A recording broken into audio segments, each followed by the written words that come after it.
নমস্কার, শুভ সন্ধ্যা and welcome to lakh টাকার লক্ষ্মী লাভ season 2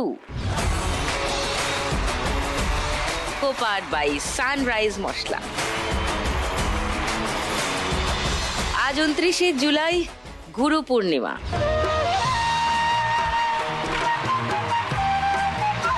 আমাদের সকলের জীবনেই তো কেউ না কেউ আছেন যাকে মেনে আমরা ছোট থেকে বড় হয়েছি, যাকে অনুসরণ করে নিজের পথে এগিয়েছি। তিনি বা তারাই আমাদের গুরু।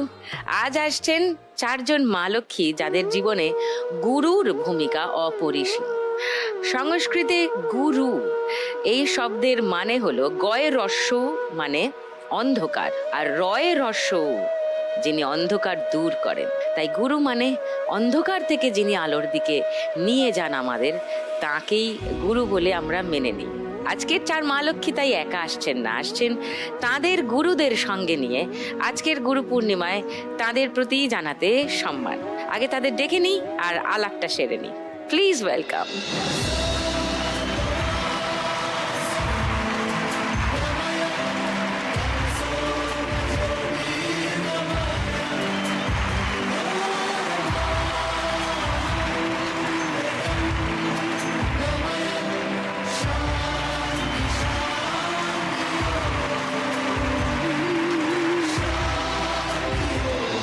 असतो मा सद् गमाया तमसो मा ज्योतिर्गमाया মৃত্যুর মা অমৃতম গমায়া। তো এই তমাস থেকে আলোর দিকে, জ্যোতির দিকে যে চার গুরু আমার আজকের চার মা লক্ষ্মীকে নিয়ে গিয়েছেন, তাদের আমার প্রণাম।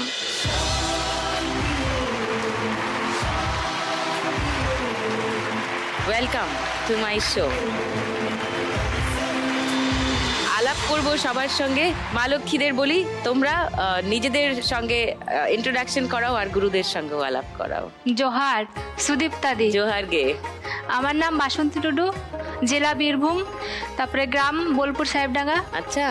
তারপরে ইনি হলেন আমার গুরুজি। তিনি আমাকে অনেক হেল্প করেছেন। যখন আমাদের গ্রামে কেউ ছিল না, সে আমার পাশে ছিল। তারপরে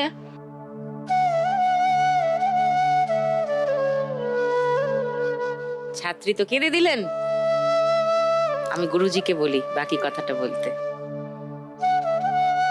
নমস্কার। নমস্কার দিদি। নমস্কার। আমি বুদ্ধিশ্বর মন্ডল, বীরভূম আচ্ছা। বোলপুর থেকে এসেছি। আচ্ছা।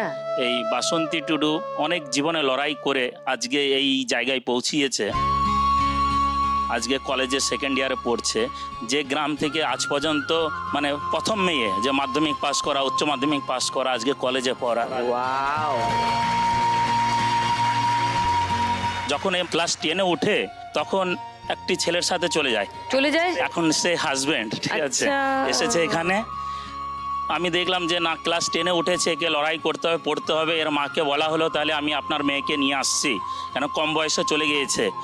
দিয়ে আমি 100 টাকার মিষ্টি কিনে নিয়ে ছেলে বাড়ি পৌঁছিয়ে যাই। দিয়ে মিষ্টি দেওয়ার পরে আমি ছেলেকে সাইডে নিয়ে গিয়ে বলি, ভাই তোমার কাছে দুটো রাস্তা আছে, এক মেয়েকে লেখাপড়া শেখাতে হবে, না হলে জেল খাটতে হবে, দুটোর মধ্যে একটা।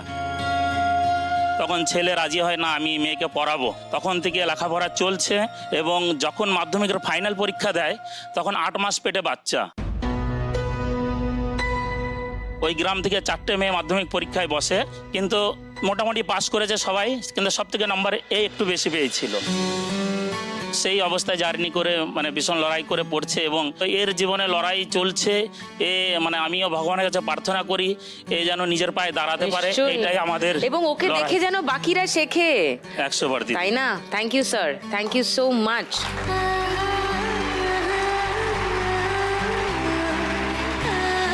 তোমার কথা বলো একটু, অমৃতা। নমস্কার সুদীপ্তা দি। নমস্কার। আমি হুগলি জেলা আরামবাগ থেকে এসেছি। গুরুদেবের আশীর্বাদে আমি দেশের হয়ে খেলছি এখন। National championship. হ্যাঁ, এবং বেঙ্গলের ক্যাপ্টেন ছিলাম। এই তো এখন ক্যাপ্টেনের ব্যাচ দেখতেই পাচ্ছি। ওয়াও।